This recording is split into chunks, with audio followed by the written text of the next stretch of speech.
today we have a game that we just simply like to call Star Wars. The only things that you're going to need are bowling pins, scooter boards, cones, a hula hoop, and some Nerf balls. I know that sounds like a lot, but the setup that you see here is all that you're going to need. Before we get into the video, don't forget to like this video, subscribe to the channel, and share it too. Now, let's take a look. Designate a playing area using cones or pre-existing lines on your floor. Place a hula hoop at one end of the playing area. Place 6 scooter boards on the other end. On top of the scooter boards, place a standing bowling pin. Send one student to go sit behind each scooter board. Have the rest of the students stand on the sides of the playing area. Give them a ball.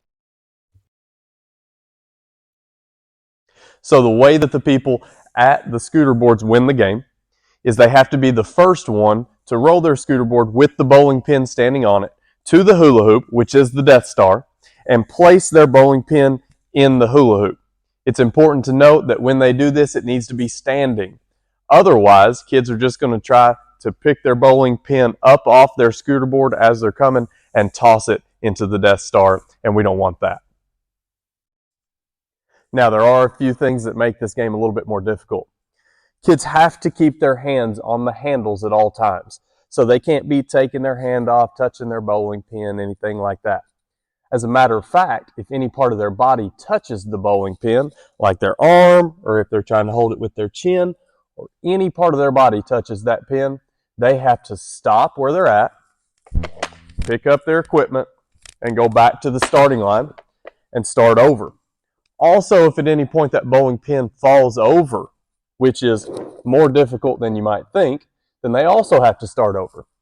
Now, that sounds difficult, but the real catch, the real difficulty, is avoiding the lasers. Here's what I mean. Remember those players that are lining the playing area holding Nerf balls?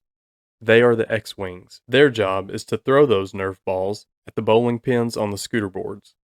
If they hit a bowling pin, they get to change places with that player and start back at the starting line. Important note, a pin falling due to the board being hit does not cause the thrower to switch places with the roller. Only a direct hit to the pin causes this switch, even if the hit comes after a bounce.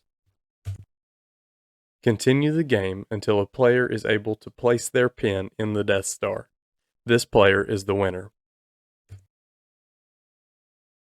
And guys, that's Star Wars. Give it a try. Your kids are going to like it. They're going to ask for it a lot.